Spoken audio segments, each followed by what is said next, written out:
시간 다 함께 일어나셔서 2021년 3월 7일 일부 예배 하나님께 올려드리겠습니다.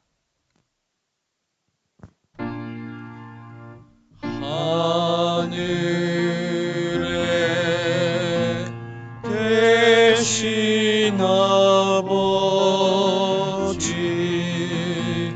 이름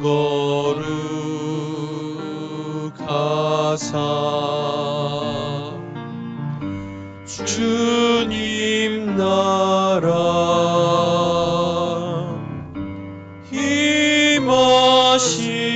임하시고 뜻이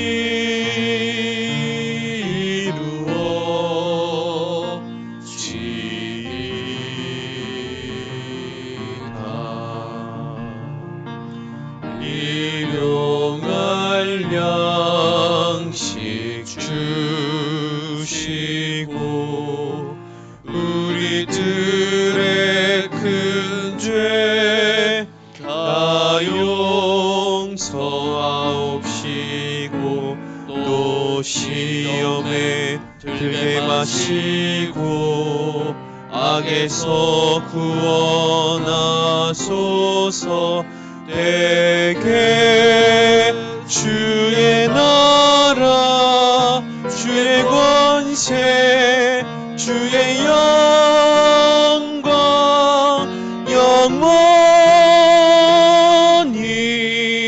영원히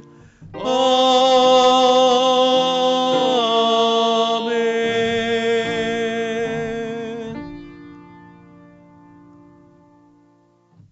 그의 거룩한 이름을 자랑하라.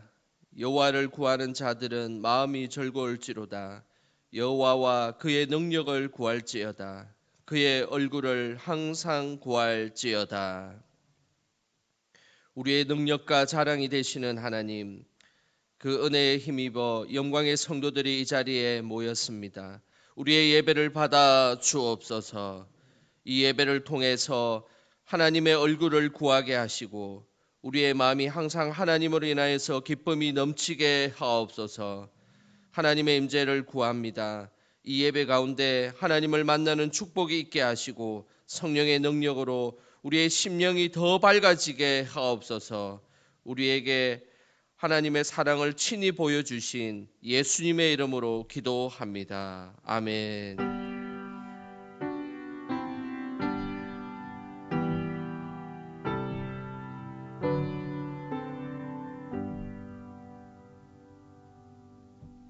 다 함께 자리에 앉으셔서 찬송가 294장 찬양하겠습니다.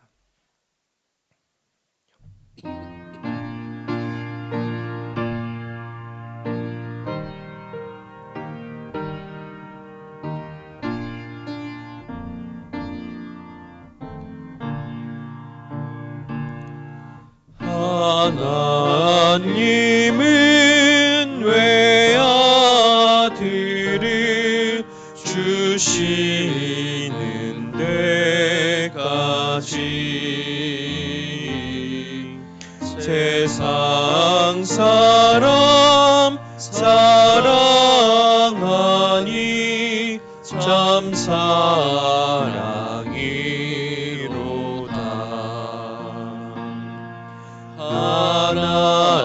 하나님은 사랑이라 죄악에 빠졌던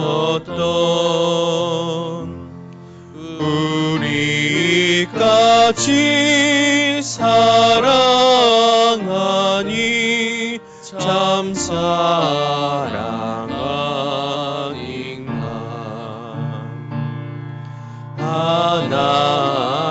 하나님을 배반하고 멀리 떠난 우리 원수같이 대적하나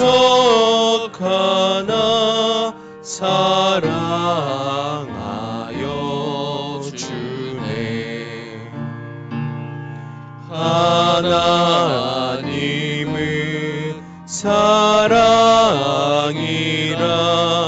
죄악에 빠졌던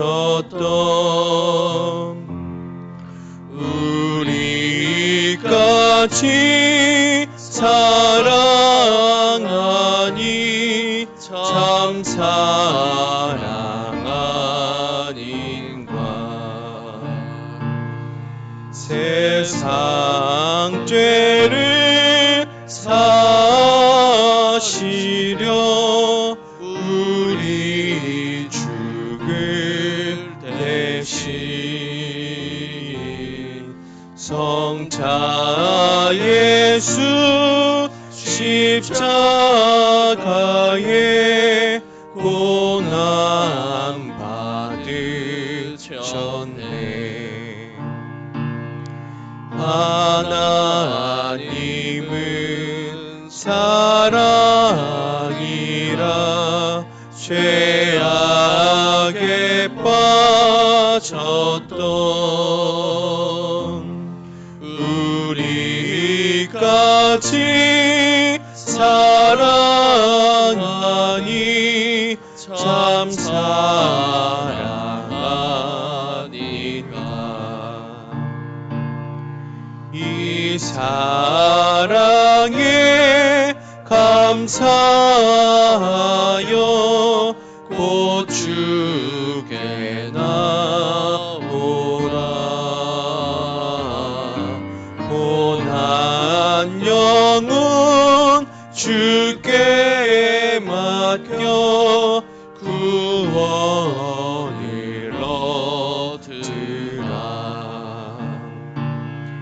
하나님은 사랑이라 죄악에 빠졌던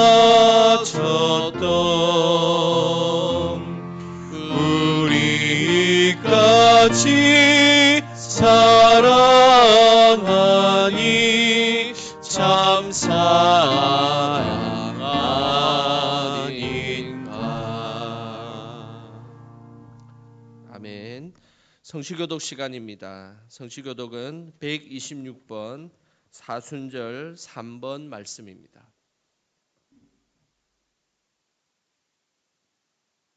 126번 사순절 3번 말씀 우리 서로 번갈아 가며 성시교독 하겠습니다.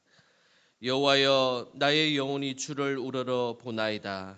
나의 하나님이여, 내가 주께 의지하였사오니 나를 부끄럽게 않게 하시고 나의 원수들이 나를 이겨 개가를 부르지 못하게 하소서. 주를 바라는 자들은 수치를 당하지 아니하려니와 까닭없이 속이는 자들은 수치를 당하리이다. 여호와여, 주의 도를 내게 보이시고 주의 길을 내게 가르치소서. 주의 진리로 나를 지도하시고 교훈하소서. 주는 내 구원의 하나님이시니 내가 종일 주를 기다리나이다. 여호와여, 주의 긍휼하심과 인자하심이 영원부터 있사오니 주여, 이것들을 기억하옵소서. 여호와여, 내 젊은 시절의 죄와 허물을 기억하지 마시고 주의 인자하심을 따라 주께서 나를 기억하시되 주의 선하심으로 하옵소서. 여호와는 선하시고 정직하시니 그러므로 그의 도로 죄인들을 교훈하시리로다. 온유한 자를 정의로 지도하시며 온유한 자에게 그의 도를 가르치시로다. 여호와의 모든 길은 그의 언약과 증거를 지키는 자에게 인자와 진리로다. 아멘. 이 시간 지난 한 주를 돌아보며 하나님께 회개 기도하겠습니다. 하나님 아버지, 연약하고 부족한 하나님 영혼이 이곳에 모여 하나님 앞에 예배를 드립니다. 거룩하신 주님의 그 은혜를 하나님 덧입으며 하나님 앞에 나아갑니다. 하나님 아버지, 하나님 앞에 입술로 범죄하였고 생각으로 범죄하였고 우리의 헬기를 다스리지 못했던 것들을 하나님 용서하여 주시고 이 시간 하나님의 성결하고 거룩하고 정결한 영만이 하나님 아버지 내 속에 가득할 수 있도록 인도하여 주시옵소서.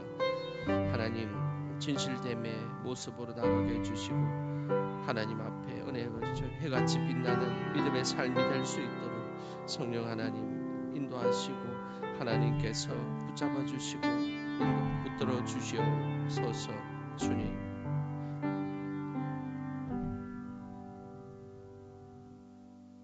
사도신경으로 우리의 신앙을 고백하겠습니다. 나는 전능하신 아버지 하나님 천지의 창조주를 믿습니다. 나는 그의 유일하신 아들 우리 주 예수 그리스도를 믿습니다. 그는 성령으로 잉태되어 동정녀 마리아에게서 나시고 본디오 빌라도에게 고난을 받아 십자가에 못 박혀 죽으시고 장사된 지 사흘 만에 죽은 자 가운데서 다시 살아나셨으며 하늘에 오르시어 전능하신 아버지 하나님 우편에 앉아 계시다가 거기로부터 살아있는 자와 죽은 자를 심판하러 오십니다. 나는 성령을 믿으며 거룩한 공교회와 성도의 교제와 죄를 용서받는 것과 몸의 부활과 영생을 믿습니다. 아멘.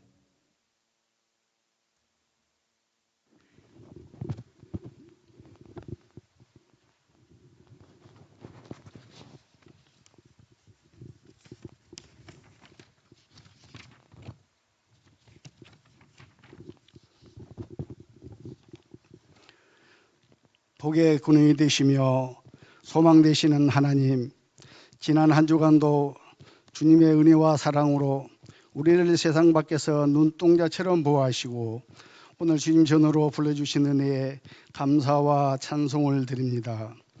이 시간 우리가 진실한 예배를 드리게 하시고 오직 주님께 영광을 돌리는 아름다운 시간이 되게 하옵소서. 은혜로우신 하나님, 지난 한 주간도 저희는 이 세상 삶에 취하여 살면서 주님의 자녀답지 못한 삶을 살아왔음을 고백합니다. 주님의 말씀을 따라 살기보다는 교만하고 허영과 이기심이 가득한 마음으로 이 세상의 욕심을 채우려고 노력했음을 고백합니다. 저희를 불쌍히 여기사 우리의 죄를 용서하여 주옵시고 다시 거듭날 수 있는 저희가 되도록 은혜를 베풀어 주옵소서. 참 좋으신 하나님, 사랑하는 독생자 아들 예수 그리스도를 이 땅에 보내주시고 갈보리 십자가를 감당케 하시어 우리를 구원하신 하나님의 크신 사랑을 감사합니다. 하나님, 오늘은 사순절 세 번째 주일입니다. 주의 고난을 우리 가슴 깊이 묵상할 수 있도록 인도하여 주옵소서. 이 세상에서 가장 큰 사랑이 있다면 우리를 위하여 죽으신 예수 그리스도의 사랑일 것입니다. 40일간의 사순절 기간을 통하여 온 교회가 거룩하여지게 하시고 다시 한번 정결해지는 은혜가 있게 하옵소서.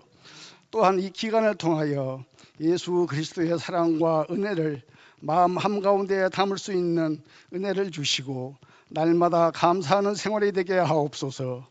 거룩하신 하나님, 전 세계가 코로나19로 인하여 많은 방역 활동에도 불구하고 고통받고 있는 사람들이 많습니다. 백신은 투약되고 있지만 아직도 많은 사람들이 감염으로 인하여 힘든 삶을 살아가고 있습니다. 하나님, 이제 저희들에게 시험을 거두어 주시고 질병이 물러나게 하시어 예전처럼 주인 전에 모여서 다 함께 예배 드릴 수 있도록 은혜에 더하여 주옵소서. 또한 코로나로 인하여 어려워진 경제도 다시 회복되는 은혜가 있게 하시고 대통령과 위정자들의 마음을 올바로 세워주시어 정치의 혼란과 경제의 어려움으로 불안한 백성들의 마음을 위로하시고 온 국민이 평안한 삶을 살아갈 수 있도록 은총을 베풀어 주옵소서. 사랑의 하나님, 예수 그리스도의 피로 세우신 우리 염강교회를 사랑하시사 교회의 모든 성도들이 오직 하나님만을 섬기고 하나님만을 위하여 봉사하며 이로 인하여 우리의 작은 힘이 주님 나라의 확장에 도움이 되도록 우리에게 능력을 허락하시고 우리가 이웃을 전도하게 하시며 믿는 자의 본이 될 수 있도록 믿음을 더하여 주옵소서. 오늘 또 예배를 돕는 손길들을 축복하시고 저들의 봉사와 헌신을 통하여 주님께 마음과 정성을 다하여 드리는 예배가 되도록 은혜를 베풀어 주옵소서. 이 시간 귀한 말씀을 들고 단위에 서신 강태신 목사님을 성령의 능력으로 붙드시고 말씀을 대언하실 때 듣는 자 모두가 주님의 음성을 듣는 복된 시간이 되게 하옵소서. 우리를 위하여 십자가를 지신 우리 주 예수 그리스도의 이름으로 기도드립니다. 아멘.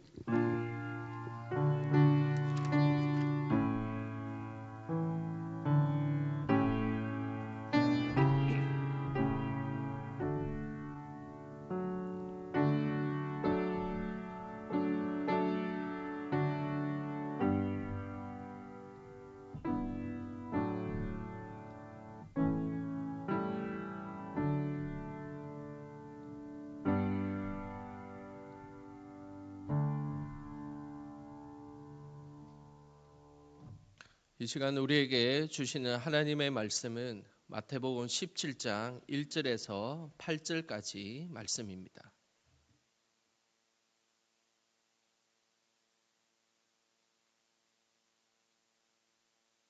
마태복음 17장 1절에서 8절까지 말씀 우리 한 절씩 번갈아 가면서 읽겠습니다. 엿새 후에 예수께서 베드로와 야고보와 그 형제 요한을 데리시고 따로 높은 산에 올라가시더니 그들 앞에서 변형되사 그 얼굴이 해같이 빛나며 옷이 빛과 같이 희어졌더라. 그때 모세와 엘리야가 예수와 더불어 말하는 것이 그들에게 보이거늘 베드로가 예수께 여쭈어 이르되 주여 우리가 여기 있는 것이 좋사오니 만일 주께서 원하시면 내가 여기서 초막 셋을 쥐되 하나는 주님을 위하여 하나는 모세를 위하여 하나는 엘리야를 위하여 하리이다. 말할 때 호련히 빛난 구름이 그들을 덮으며 구름 속에서 소리가 나서 이르되 이는 내 사랑하는 아들이요 내 기뻐하는 자니 너희는 그의 말을 들으라 하시는지라. 제자들이 듣고 엎드려 심히 두려워하니 예수께서 나와 그들에게 손을 대시며 이르시되 일어나라 두려워하지 말라 하시니 제자들이 눈을 들고 보매 오직 예수 외에는 아무도 보이지 아니하더라. 아멘. 오늘도 이 아침에 예배의 자리에 나오신 우리 성도님들 주님의 이름으로 축복합니다. 사람에게는 얼굴이 매우 중요한 부분입니다. 특별히 연예인들은 더더욱 얼굴을 강조하고 그리고 얼굴에 대해서 신경을 많이 쓰죠. 제가 오늘 아침에 퀴즈를 한번 내보도록 하겠습니다. 연예인 얼굴을 네 사람을 보여줄 텐데 이 연예인들의 공통점을 한번 찾아보시길 바랍니다.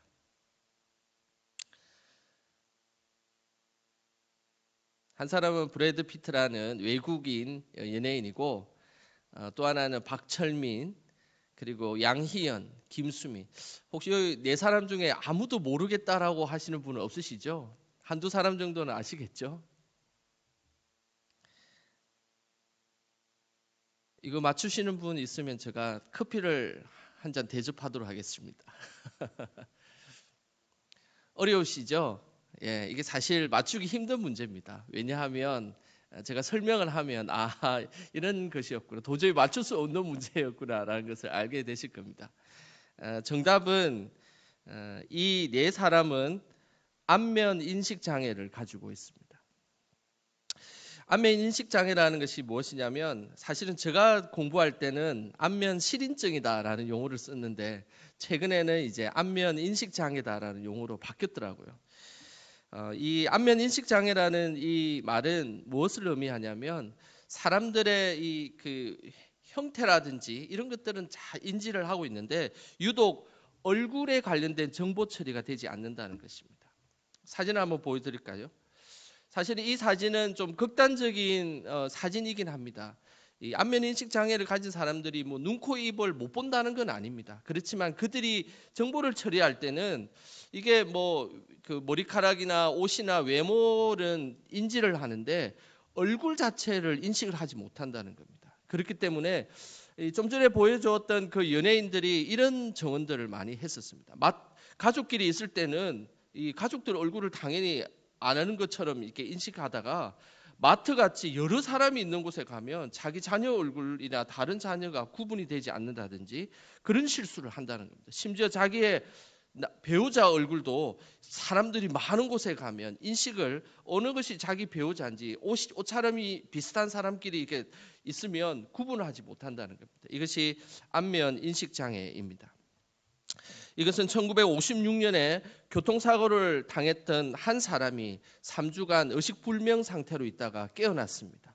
그런데 특이하게도 이 사람이 깨어났는데 다른 것은 다 알아보는데 사람의 얼굴을 인식하지 못했기 때문입니다. 그래서 그때부터 연구를 해보니까 뇌의 척두엽 부분의 옆에 있는 뇌입니다. 척두엽 부분에 방추이랑이라는 그 특정한 부분이 사고로 인해서 손상이 된 상황이었습니다. 그래서 그 부분이 손상이 되니까 특이하게도 사람의 얼굴에 대한 인식을 하지 못하게 되었다라는 사실입니다. 이것이 안면 인식 장애에 대한 대표적인 이야기입니다. 하나님께서 이 땅에 우리를 창조하셨을 때 이 얼굴을 인식한다는 것, 그리고 우리가 얼굴을 또 보면서 대면으로 이렇게 예배를 드린다는 것, 이것은 참으로 중요한 일이죠. 왜냐하면 우리 인간의 뇌 자체도 얼굴을 인식하는 것이 중요하기 때문에 다른 것보다 그 얼굴이 인식하는 부분에 특정한 뇌의 부분이 사용되고 있다는 것입니다. 이것이 하나님께서 우리를 창조하셨던 인간의 모습입니다. 그래서 우리는 사람의 얼굴을 보는 것을 중요하게 생각합니다. 그래서 그 사람이 어떤 인상을 갖고 있는지, 오늘 아침에 얼굴이 좀 부었는지, 아니면 얼굴이 어떤지, 그런 것들에 대해서 우리는 참 관심이 많지 않습니까? 그것은 우리 자체가 얼굴에 대해서 인식을 아주 중요하게 생각하고 있기 때문입니다. 특별히 아브라함 링컨은 40세가 지난 사람은 자신의 얼굴에 책임져야 된다라는 이야기를 했습니다. 여기 계신 분들 중에 대부분 40세 이상이지 않습니까? 저를 포함해서 얼굴에 책임을 다 지셔야 됩니다. 본인의 얼굴에 대해서. 다들 마스크를 하고 있어가지고 이 얼굴이 제대로 요즘에는 잘 보이지 않는 세상이지만, 그러나 어쨌든 얼굴에 대해서 우리가 잘 가꾸고 그렇게 하는 것 참 중요한 일이지 않겠습니까? 오늘 본문에는 예수님의 얼굴이 변화된 내용이 오늘 본문의 말씀에 나옵니다. 이 말씀이 중요한 것은 오늘 예수님의 얼굴뿐만 아니라 예수님의 전체의 외모가 이제 변화되었는데, 이 변화된 일은 예수님의 생애에 매우 중요한 사건 중에 하나입니다. 많은 신학자들이 예수님의 인생의 중요한 사건을 5가지를 뽑으려 하면 5대 사건을 뽑습니다. 그 중에 5가지 사건은 이렇습니다. 성육신의 사건, 예수님이 태어난 사건이죠. 그리고 십자가 지셨던 십자가의 사건, 그리고 부활 사건, 그리고 승천 사건. 이 4가지, 그뿐만 아니라 이제 마지막 한 가지가 어떤 사건이냐, 바로 오늘 본문의 사건입니다. 이 본문에 예수님께서 이 높은 산에서 변화되셨던 이 사건, 이것을 산상변모 사건이다. 산 위에서 모습이 변화된 사건이라 그래서 산상변모 사건이다라는 것입니다. 이것이 예수님의 일생에 있어서 아주 중요한 5대 사건 중에 하나인 것입니다. 그래서 오늘 본문의 내용은 우리가 더 집중해서 보아야 될 것은 예수님의 그 아주 중요한 사역 중에 하나가 예수님의 모습이 변형된 이 사건을 우리에게 말씀하고 있기 때문입니다. 그럼 도대체 예수님은 어떤 모습으로 변모되셨을까요? 어떤 모습으로 예수님은 변형되셨을까요? 우리 2절 말씀 우리 다 같이 예수님이 변형된 이 모습을, 어떤 모습으로 변형된지 한번 보겠습니다. 우리 2절 다 같이 함께 읽겠습니다. 그들 앞에서 변형되사 그 얼굴이 해같이 빛나며 옷이 빛과 같이 희어졌더라. 아멘. 예수님이 어떻게 변형됐다라고 성경은 기록하고 있습니까? 그의 얼굴이 해같이 빛났다라고 기록되고 있습니다. 뿐만 아니라 그의 옷이 희어졌는데 천상에서 볼 수 있는 그런 하얀 모습으로 희어졌더라라고 말씀하고 있습니다. 이 땅에서 경험할 수 없는 얼굴로 바뀌게 된 것입니다. 근데 여기에서 얼굴이 변형되고 몸이 변형됐다는 이 변형대사라는 이 변형이라는 말은 메테모르포데라는 단어를 씁니다. 이 메테모르포데라는 이 단어는 단순히 사람이 싹 바뀌었다, 제3의 인물로 얼굴이 그냥 완전히 바뀌었다라는 인물이야, 그런 표현이 아닙니다. 이것이 바뀌었다는 의미는 본래의 자신의 모습으로 변화되었다라는 의미입니다. 그것은 뭘 의미하겠습니까? 하나님께서 우리를 창조하셨던 본래의 모습, 하나님이 우리를 창조하실 때 각각의 개성을 갖고 다 아름답게 창조하지 않았습니까? 그 본래의 모습으로 변형되었다라는 표현이 이 메테모르포데라는 이 단어의 표현인 것입니다. 우리는 신적 본질이 드러나는 그런 모습으로 변형되는 것, 이것이 하나님께서 원하시는 우리들의 삶입니다. 하나님께서는 우리가 창조한 모습 그대로의 모습으로 되돌아가고, 그리고 그 본질적인 우리의 모습으로 살아가기를 원하는 것, 이것이 하나님께서 기대하시는 모습입니다. 우리는 거룩한 하나님의 형상을 덧입어서 우리가 있지 않습니까? 그렇기 때문에 우리의 모습은 하나님의 형상을 모습 그대로 우리가 하나님 앞에 드러내고 세상 사람에게 드러내는, 이것이 믿음의 사람의 모습인 것입니다. 그래서 오늘 본문을 보면 예수님이 변형되어서 해같이 빛났던 그 모습, 예수님이 해같이 빛났던 그 모습이 어떻게 해서 그 모습이 변화됐는지를 잘 살펴보면 우리도 이 땅에 살아가는데 우리도 해같이 빛나는 삶을 살아야 되지 않겠습니까? 그것이 하나님의 뜻이거든요. 그런 삶을 어떻게 살 수 있는지를 우리에게 알려주고 있습니다. 먼저 우리가 예수님처럼 해같이 빛나는 삶을 살 수 있기 위해서 필요한 세 가지를 오늘 이 본문 말씀은 우리에게 알려주고 있습니다. 먼저 1절 말씀을 같이 한 번 더 읽어보겠습니다. 우리 1절 말씀 같이 읽겠습니다. 엿새 후에 예수께서 베드로와 야고보와 그 형제 요한을 데리시고 따로 높은 산에 올라가셨더니, 오늘 1절에 보면 왜 예수님이 변화산에서 얼굴이 회복되고 외모가 회복되었는지에 대한 중요한 단서가 이곳에 숨겨져 있습니다. 그 단서는 바로 엿새 후라는 단어입니다. 이 엿새 후, 도대체 6일 전에 무슨 일이 있었느냐는 겁니다. 그 6일 전에 어떤 일이 있었는지는 오늘 읽었던 본문의 말씀 17장 1절 바로 뒤에 16장 28절에 그 내용이 나옵니다. 우리 마태복음 16장 28절 바로 그 전에 우리 말씀 9절 같이 한번 읽어보겠습니다. 다 같이 읽겠습니다. 진실로 너희에게 이르노니 여기 서 있는 사람 중에 죽기 전에 인자가 그 왕권을 가지고 오는 것을 볼 자들도 있느니라. 오늘 예수님께서 제자들에게 이야기를 하셨습니다. 6일 전에 하신 이야기죠. 그 이야기가 뭐냐면 왕권을 가지고 내가 올 건데 그거를 볼 자들이 있을 것이다 라는 것입니다. 그러면 이것이 무엇을 의미하겠습니까? 오늘 이 본문의 말씀에는 예수님이 높은 산에 베드로와 야고보와 요한을 데리고 갔습니다. 이것이 데리고 가신 이유는 예수님이 자신의 왕권을 가지고 오는 것을 보여주기 위해서 이 제자들을 데리고 가셨다라고 말씀하고 있는 것입니다. 우리가 하나님 앞에서 우리의 얼굴이 변형되어 해같이 빛나려면 우리는 하나님 주신 그 왕권을 가지고 있음을 우리는 깨달아야 됩니다. 예수 그리스도께서는 하나님이 아들이시기 때문에 그 왕권을 가지고 사역을 하셨습니다. 그런 것처럼 우리도 만왕의 왕 되신 하나님의 자녀이지 않습니까? 영접하는 자, 그 이름을 믿는 자에게는 하나님의 자녀가 되는 권세를 주셨다라고 우리에게 말씀하셨습니다. 우리는 하나님의 왕권을 덧입어서 이 땅을 살아가는 하나님의 자녀입니다. 그 권세를 우리에게 주셨습니다. 그래서 부여받은 하나님 나라의 이 왕권을 가지고 있는 사람, 그 사람은 이 땅의 삶을 살아가고 있지만 항상 하나님 앞에서 해같이 빛나는 믿음의 삶으로 살아갈 수 있다라고 우리에게 말씀하고 있는 것입니다. 이 왕권이라는 단어는 바실레이라는 이 헬라어로 사용합니다. 이 바실레이아라는 이 헬라어는 하나님의 나라를 의미합니다. 그런데 단지 공간적인 의미, 지역적인 하나님 나라를 의미하는 것이 아니라 하나님의 왕권, 하나님의 통치하심, 이것도 역시 바실레아라는 단어를 사용하고 있습니다. 이 세상 만물을 만드신 하나님은 이 땅의 통치권을 갖고 계십니다. 그의 자녀인 우리는 하나님의 통치권을 부여받은 그런 자녀임을 우리는 잊지 않으셔야 됩니다. 우리가 이 땅을 살아가고 있지만 그러나 우리가 하나님의 자녀이기에 하나님의 왕권을 부여받은 왕권을 가지고 있는 그런 삶을 살고 있음을 우리는 기억해야 되는 것입니다. 세상의 왕이 통치하는 것이 아니라 진정한 하나님이 통치하시는 나라가 바실레아라는 나라입니다.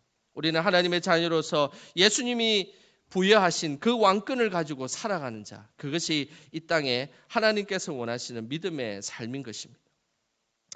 소설 중에 마크 트웨인이라는 트웨일이라는 사람이 지은 소설이 있습니다.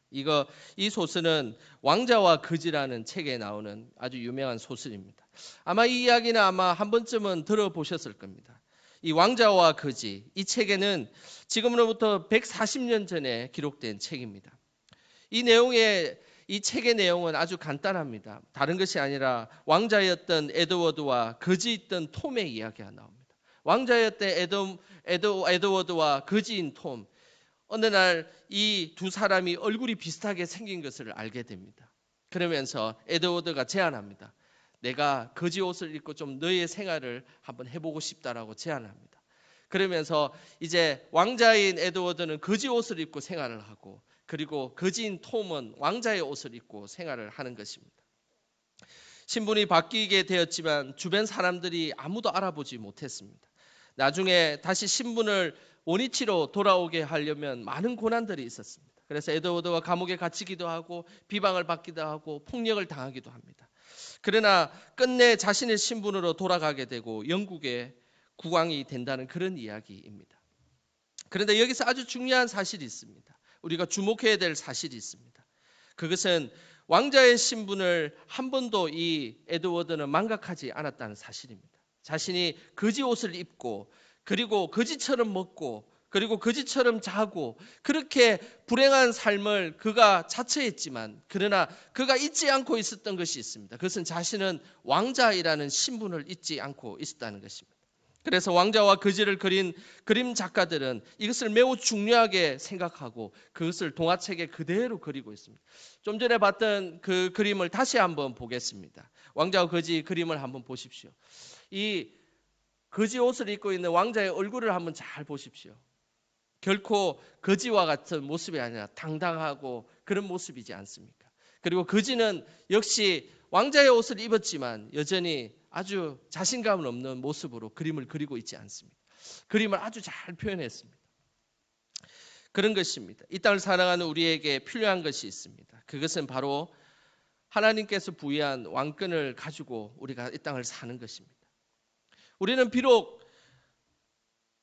좋은 옷을 입지 못할지라도, 우리는 비록 대단한 어떤 학벌을 가지고 있지 못할지라도, 우리는 비록 대단한 부유함을 갖고 있지 못할지라도 우리가 잊지 말아야 될 것이 있습니다. 그것은 우리가 하나님의 자녀라는 사실입니다. 그리고 그것을 갖고 살아가는 삶, 그것이 이 땅에 하나님께서 원하시는 해같이 빛나는 믿음의 삶임을 기억하셔야 됩니다. 우리는 믿음의 자녀임을 기억하는 것, 이것은 우리의 자존감이 되어야 되고 이것이 우리의 중심이 되어야 되는 것입니다. 아무리 좋은 옷을 입고 아무리 대단한 일을 하지만 우리의 자존감이 왕자와 거지에 나오는 거지와 같은 모습으로 살아가고 있다면 그것은 하나님께서 원하시는 삶이 아닙니다.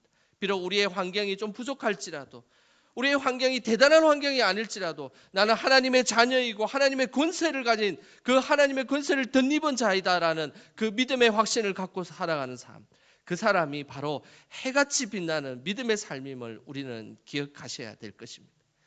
우리 땅에 살아가는 삶이지만 하나님의 그 왕권을 갖고 있는 해같이 빛나는 그런 삶으로 하나님 앞에 영광 돌리는 저와 여러분 되시길 주님의 이름으로 소망합니다. 오늘 두 번째로 우리가 해같이 빛나는 삶을 살기 위해 필요한 것을 오늘 3절에 말씀하고 있습니다. 우리 3절 말씀 다 같이 읽어보겠습니다. 읽겠습니다. 그때에 모세와 엘리야가 예수와 더불어 말하는 것이 그들에게 보이거늘. 베드로와 야고보와 요한은 변형된 예수님이 누구랑 이야기를 하고 있는 모습을 봤습니까? 모세와 엘리야와 함께 이야기하는 모습을 보았습니다. 천상의 장면을 경험하게 된 것입니다. 이들은 하나님의 나라를 경험하게 된 것입니다. 모세가 누구입니까? 유대인들에게 율법하면 대표적인 인물이 바로 모세인 것입니다. 그리고 선지자 하면 대표적인 유대인들에게 머릿속에 떠오르는 사람이 누구이겠습니까? 바로 엘리야인 것입니다. 율법과 예언의 대표인 모세와 엘리야가 이 천상에서 예수님과 대화하는 이 천국의 놀라운 경험을 하게 된 것입니다. 베드로와 야고보와 요한은 매우 중요한 경험이 된 것입니다. 그러면서 이 땅에 하나님 나라를 경험하게 된 것입니다. 이들은 하나님 나라를 경험하자 하나님 나라의 사명자로 변하게 되고 그렇게 나중에는 살아가게 되었습니다. 베드로는 나중에 예루살렘을 이끌 사명을 나중에 부여받게 됩니다. 그리고 오늘 함께 있었던 야고보도 최초의 순교자의 사명을 감당하게 됩니다. 그리고 마지막으로 이 요한도 제자 중에 가장 오래 살면서 초대교회를 지키고 복음을 땅끝까지 전했던 그 위대한 사도로서의 사명을 갖게 된 것입니다. 이 땅을 살아가고 있지만 하나님 나라를 마음에 품고 살아가는 것, 이것이 해같이 빛나는 우리의 삶이 되어야 되는 것입니다. 마태복음 13장 43절에 예수님께서 이렇게 말씀하셨습니다. 우리 마태복음 13장 43절 말씀 함께 우리 화면을 보시면서 읽겠습니다. 그때의 어인들은 자기 아버지 나라에서 해와 같이 빛나리라. 귀 있는 자는 들으라. 오늘 하나님의 자녀인 어인들은 하나님의 나라에서 해같이 빛날 것이다 라고 말씀하고 있습니다. 그것은 하나님 나라를 경험한 자의 모습인 것입니다. 하나님 나라를 품고 살아가는 인생, 내가 이 땅에 발을 딛고 살아가지만 나의 영원한 본향은 하나님 나라임을 우리는 잊지 않아야 되는 것입니다. 그리고 그 자녀임을 우리는 잊어서는 안 됩니다. 그 하나님 나라를 경험하는 삶, 그 사람은 그 인생이 어두운 인생이 아니라 해같이 빛나는 인생으로 이 땅을 살아가게 될 것입니다. 하나님 나라를 경험한 사람들은 이 땅의 삶에 연연하지 않고 이 땅의 삶을 뛰어넘어서 초연하게 살아가는 삶이 된다는 것을 우리는 기억하셔야 되는 것입니다. 지금으로부터 한 17년, 18년 전입니다. 제가 염관교회에서 중등부 사역을 할 때입니다. 그때에 사역할 때 중등부 학생들이 어떤 학생들이냐면 지금 우리 문찬미 집사님, 그리고 우리 여기 참석한 우리 근사님 아들 송재호, 그리고 우리 김재은 집사님 아들 김영우, 이런 그 아이들이 그 당시에 제 중등부 학생들이었습니다. 벌써 이제 집사님이 되고 30대가 되고 가정을 벌써 꾸렸는데, 그들과 함께 제가 기억나는 것은 함께 사역할 때 이 학생들을 데리고 몽골 단기 선교를 갔었습니다. 기억나십니까? 우리 아이들 데리고 몽골 단기 선교 갔던 거.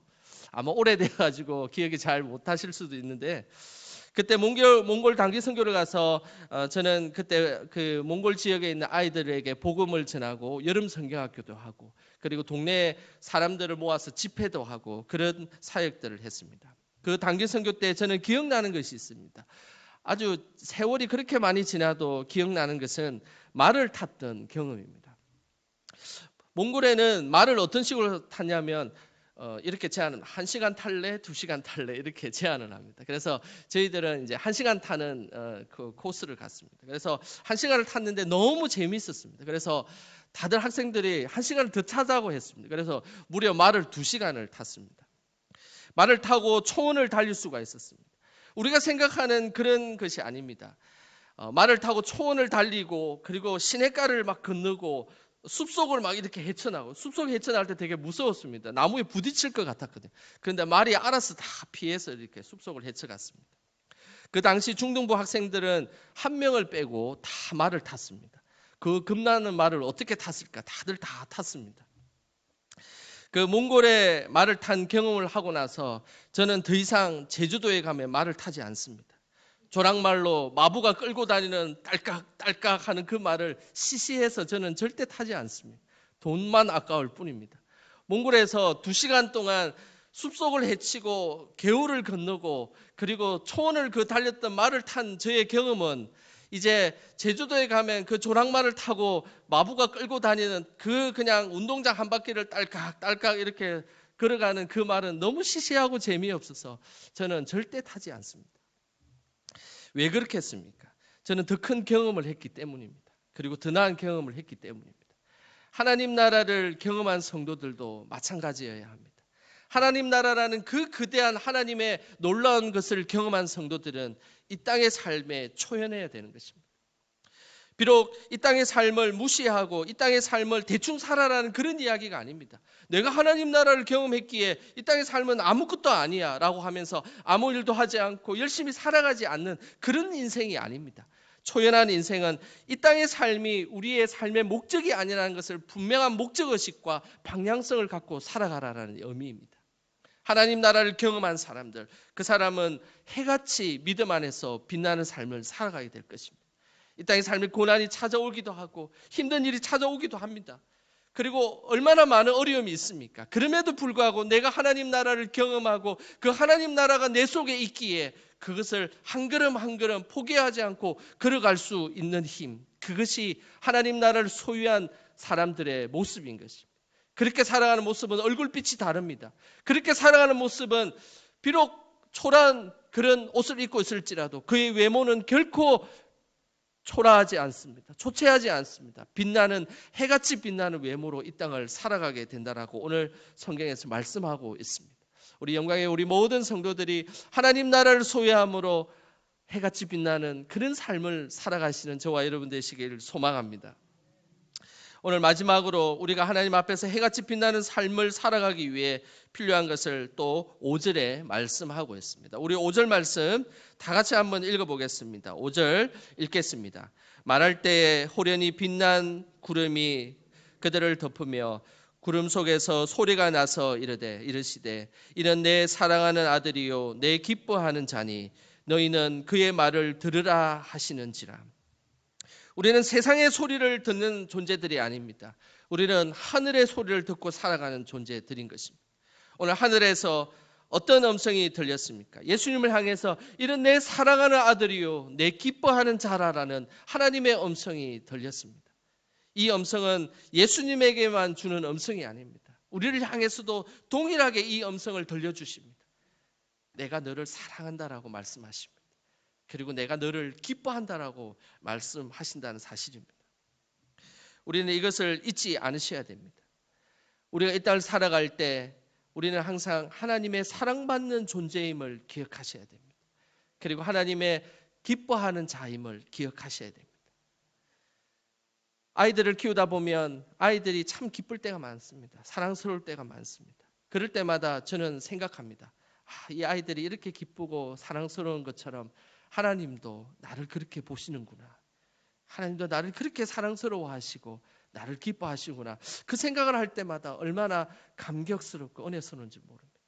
이 땅을 살아가는 우리의 정체성은 바로 그렇게 돼야 되는 것입니다. 하나님은 나를 사랑하시는구나. 그리고 나를 기뻐하시는구나. 이 사실을 잊지 않으시길 바랍니다. 우리가 이 땅에 살아가는 우리의 삶이 이런 하나님께서 부여한 이 정체성을 갖고 살아가지 않는다면 우리는 결코 실망하며 그렇게 살아갈 것입니다. 세상은 우리를 정죄하고 약점을 잡는 소리를 하고 부정적인 소리가 우리 귀 속에 항상 들릴 때가 많습니다. 그러나 그럼에도 불구하고 그때마다 우리는 분노하고 자존심이 떨어지고 의기소침해지지만 그러나 우리는 예배를 통해서 하나님의 음성을 들어야 될 것입니다. 그리고 기도를 통해서 하나님의 음성을 들어야 될 것입니다. 말씀을 통해서 하나님의 음성을 들어야 될 것입니다. 그 하나님의 음성의 중심이 무엇이겠습니까? 내가 너를 사랑한다는 하나님의 음성인 것입니다. 그리고 내가 너를 기뻐한다는 음성인 것입니다. 이 음성을 놓치지 않으시길 바랍니다. 그 음성을 들을 때 우리는 거룩한 자존감이 회복되며 어떤 유혹에도 쉽게 넘어가지 않는 존재로 이 땅을 살아가게 되는 것입니다. 예수님의 사역을 시작할 때 예수님은 오늘 변화산에서 들었던 동일한 음성을 예수님은 들으셨습니다. 마가복음 1장에 가면 예수님이 요단강에서 세례를 받는 장면이 나옵니다. 그때에 하늘에서 오늘 이 변화산에서 들었던 동일한 음성을 듣게 됩니다. 마가복음 1장 11절 말씀, 우리 화면을 보시면서 함께 읽어보겠습니다. 하늘로부터 소리가 나기를 너는 내 사랑하는 아들이라 내가 너를 기뻐하노라 하시니라. 그렇습니다. 예수님의 사역의 첫 사역에 요단강에서 세례를 받을 때 하늘에서 비둘기같이 성령이 내려왔을 때 그때 하늘에서 들렸던 음성이 있습니다. 그것은 예수님을 향해서 너는 나의 사랑하는 아들이다. 내가 너를 사랑한다라는 음성을 들었다는 사실입니다. 이것은 예수님께서 사역에 아주 중요한 예수님의 거룩함을 드러내는 음성이었습니다. 마가복음 1장 11절 오늘 읽었던 이 본문의 말씀 바로 12절에는 예수님이 광야로 가셔서 사탄을 물리쳤던 장면이 나옵니다. 사탄을 물리치셨던 그 장면이 보면 그 속에서 예수님이 어떻게 사탄을 물리칠 수 있었을까요? 그것은 하나님의 아들이기 때문에 맞습니다. 뿐만 아니라 그는 성령의 음성을 듣고 있는 자였기 때문에 사탄을 담대하게 물리칠 수 있었습니다. 그래서 성령의 음성을 듣는 자들은 결코 이 땅의 삶에 유혹을 받지 않습니다. 사탄이 와서 돌을 떡덩이로 만들어 보라고 이야기했을 때 예수님은 그 유혹에 흔들리지 않으셨습니다. 그런 육체의 유혹에 하나도 흔들리지 않으셨습니다. 성전을 뛰어내리라고 사람들의 인기를 구하는 유혹에 찾아왔을 때도 예수님은 절대 유혹에 흔들리지 않으셨습니다. 그리고 세상을 다 너에게 줄 테니 사탄에게 머리를 숙이기만 하면 이 세상의 모든 권력을 다 주겠다라고 이야기를 했지만 예수님은 그 유혹에 흔들리지 않으셨습니다. 그 이유는 그는 하나님의 음성을 듣고 하나님의 아들이었기 때문입니다. 이 땅을 살아가는데 우리가 살아가는 삶의 유혹은 너무 많습니다. 우리를 쉽게 믿음의 자리를 흔드는 유혹들이 너무너무 많습니다. 그때마다 기억하시길 바랍니다. 여러분들은 하나님의 사랑하는 아들이며 그리고 하나님의 사랑하는 딸이며 그리고 하나님의 기뻐하는 자임을 여러분 기억하시길 바랍니다. 그러면서 나사렛 예수 이름으로 여러분 삶의 그 유혹들을 물리치시길 바랍니다. 하나님이 주신 그 권세로 이겨나가시길 바랍니다. 하나님 나라를 소유한 그 믿음으로 그렇게 나아가시길 바랍니다. 그것이 하나님께서 기뻐하시는 믿음의 인생인 것입니다. 그 믿음의 인생은 이 땅의 교회에 있으면 그리고 하나님 말씀을 들을 때만 그 모습을 살아가길 하나님은 기대하지 않았습니다. 우리가 기억해야 할 것은 교회에서만 이런 것들을 누리는 것이 아니라 세상을 향해서 나아갈 때 오히려 그것이 더 빛나는 인생이 됨을 우리에게 말씀하고 있습니다. 베드로는 변화산에서 천상의 세계를 경험한 후에 이런 고백을 하게 됩니다. 4절입니다. 우리 베드로의 고백을 한번 보겠습니다. 우리 4절 말씀 다 같이 함께 읽겠습니다. 베드로가 예수께 여쭈어 이르되 주여 우리가 여기 있는 것이 좋사오니 만일 주께서 원하시면 내가 여기서 초막 셋을 쥐되 하나는 주님을 위하여 하나는 모세를 위하여 하나는 엘리야를 위하여 하리이다. 베드로는 변화산에서 예수님이 변형되고 그 놀라운 사건을 경험하게 되자 주여 우리가 여기 있는 것이 좋사오니라고 베드로는 대답했습니다. 여기 있는 것이 너무 좋기 때문에 초막을 3개 짓자는 겁니다. 예수님 초막 짓고 그리고 모세의 초막 짓고 엘리야의 초막 짓고 이렇게 그냥 사는 것이 여기가 너무 좋습니다. 이렇게 살아갈 것을 이야기했습니다. 그러나 진정한 신앙은 우리가 하나님 나라를 경험하고 하나님의 자녀라면 세상을 향해서 나가야 되는 것입니다. 진흙 속의 진주가 더욱더 빛나고 가치로운 것은 세상을 향해서 그것을 나아갈 때 우리는 더 가치로운 해같이 빛나는 삶을 살아갈 수 있음을 우리에게 말씀하고 있는 것입니다. 변화산 이후에 산 밑에는 귀신 들린 자가 기다리고 있습니다. 그리고 아버지의 고통이 기다리고 있고 몹쓸병에 걸려서 해결할 수 없는 슬픔이 그곳에 기다리고 있습니다. 그리고 다른 사람들과 논쟁을 통해서 싸우는 그런 세상이 기다리고 있습니다. 그러나 하나님께서 해같이 빛나는 우리의 삶은 그런 세상 속에서도 내가 하나님의 자녀임을 잊지 않고 살아간다면 우리는 더 빛난 믿음의 삶을 살아가게 된 것입니다. 은혜를 받으려면 반드시 산에 내려가야 하는 것입니다. 영적인 황홀감을 경험하면 그곳에 머물고 싶은 그런 마음들이 들 때가 많습니다. 가끔은 은혜 받는 자리에 있고 싶을 때가 있습니다. 복음을 듣는 자리, 그리고 은혜 받는 말씀의 자리, 깊은 임재를 경험하는 기도의 자리, 찬양의 자리로 머물러 있고 싶을 때가 많습니다. 하지만 우리는 내려가셔야 됩니다. 우리의 가정으로, 그리고 우리의 직장으로, 우리의 일터로, 우리의 삶의 터전으로 내려가서 보란듯이 내가 하나님의 자녀임을 보여주어야 할 것입니다. 이것이 해같이 빛나는 우리의 인생이 되고 믿음이 된다라고 말씀하고 있습니다. 고난 없이는 어떤 영광도 없음을 우리는 기억해야 됩니다. 이제 사순절이 계속해서 지나고 있습니다. 하나님께서 원하시는 이 사순절에 저는 여러분들이 더 큰 하나님의 은혜를 경험하시기를 소망합니다.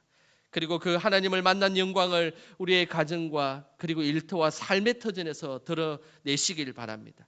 그때에 해같이 빛나게 하시는 그 하나님의 은혜를 경험하게 될 것입니다. 이 땅에 그 놀라운 은혜를 통해 하나님 앞에 영광 돌리는 저와 여러분 되시길 주님의 이름으로 축원합니다.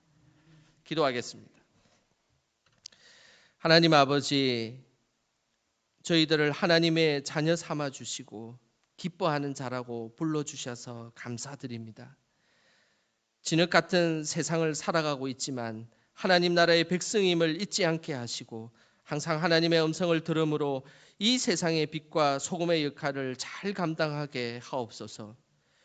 우리 삶이 초췌하고 어두운 삶이 아니라 해와 같이 빛나는 삶이 되게 하시고 항상 하나님으로 인하여서 평안과 기쁨이 흘러 넘치게 하여 주시옵소서. 우리를 하나님의 자녀 삼아 주시는 예수님의 이름으로 기도합니다. 아멘. 이 시간 주신 말씀 생각하며 찬송가 539장 찬양하겠습니다.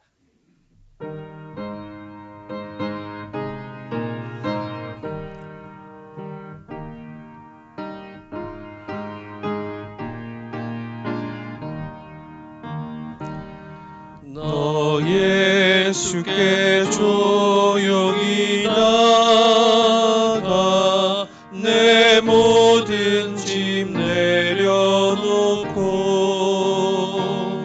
주 십자가 사랑을 믿어 죄 사함을 너 받으라. 주 예수께 조용히 나가 내 마음을 쏟아놓으라. 늘 은밀히 보시는 주님 그 은혜를 베푸시리. 주 예수의 은혜를 입어 내 슬픔이 없어지리. 내 이웃을 늘 사랑하여 너 받은 것 거저주라. 주 예수께 조용히 나가 내 마음을 쏟아놓으라. 늘 은밀히 보시는 주님 그 은혜를 베푸시리. 주 예수를 친구로 삼아 늘 내 옆에 모시어라. 그 영원한 생명 샘물에 내 마른 목 죽이어라. 주 예수께 조용히 나가 내 마음을 쏟아놓으라. 늘 은밀히 보시는 주님 그 은혜를 베푸시리. 너 주님과 사귀어 살면 새 생명이 넘치어라. 주 예수를 찾는 이 앞에 참 밝은 빛 비추어라. 주 예수께 조용히 나가 내 마음을 쏟아놓으라. 늘 은밀히 보시는 주님 그 은혜를 베푸시리.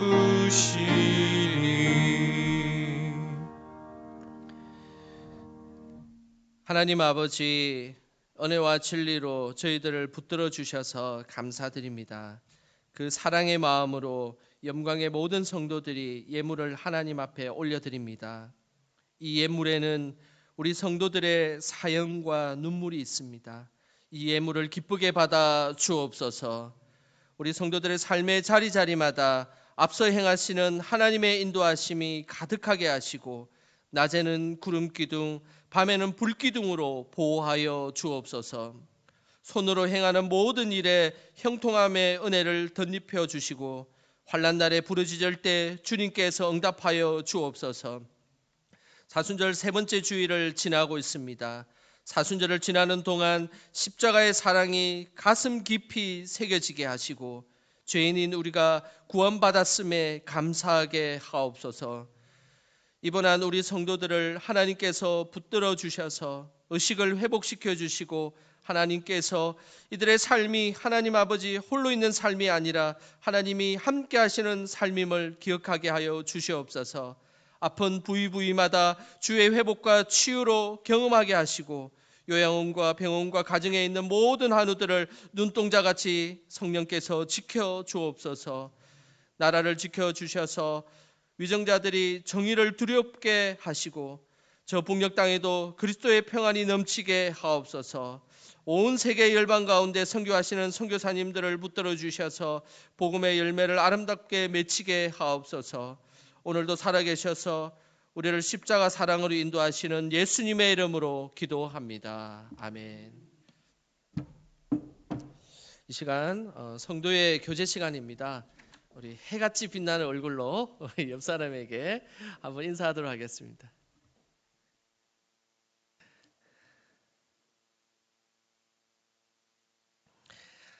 오늘은 사순절 세 번째 주일입니다. 사순절 금식 헌금은 우리 계속해서 안내해 드리는 것처럼 남아공 교회 건축 헌금으로 사용될 것입니다. 정부 방역 지침에 따라서 대면 예배가 계속 진행되고 있습니다. 우리 대면 예배에 더 힘써 주시고 이제 사정이 있으신 분들은 온라인으로 예배 드려 주시길 부탁드리겠습니다. 크로스웨이 신약 성경 공부가 계속 이제 신약이 계속 시작되고 있습니다. 특별히 교재를 구입하지 않은 분들은 구입해 주시고 이제 교재가 이제 반납을 할 예정입니다. 그래서 혹시 교재를 구입하지 못한 분들은 교재를 구입해 주시길 바라겠습니다. 찬양팀이 저희들 만들어졌습니다. 어제도 열심히 찬양팀이 연습을 했는데 3부 예배 10시 45분에 찬양이 시작됩니다. 혹시나 또 찬양으로 예배 드리기를 원하시는 분들은 기억하시길 바라겠습니다.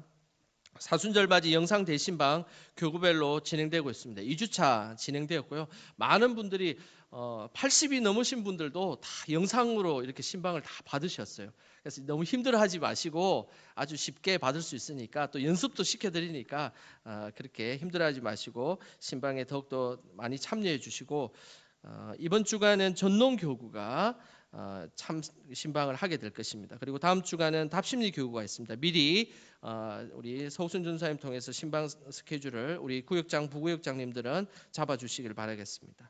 오늘부터 새로운 주부가 변경됐습니다. 새로운 주부 다 받으셨죠?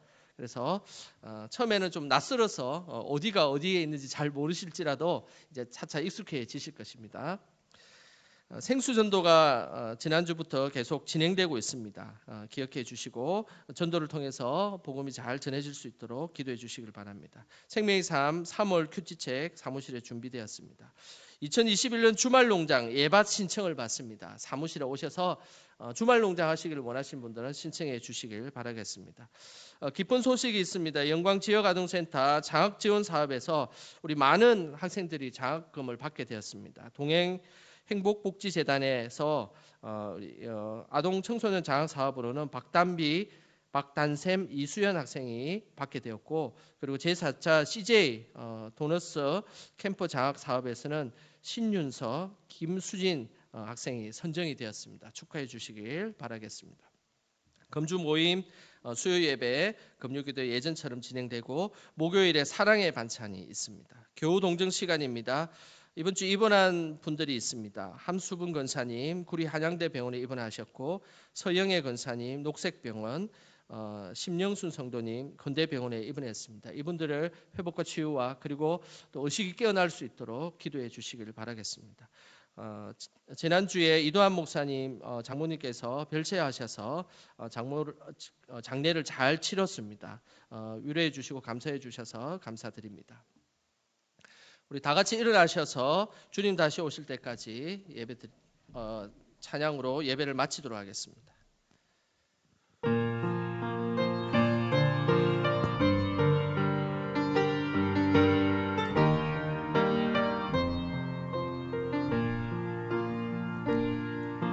주님 다시 오실 때까지 나는 이 길을 가리라. 좁은 길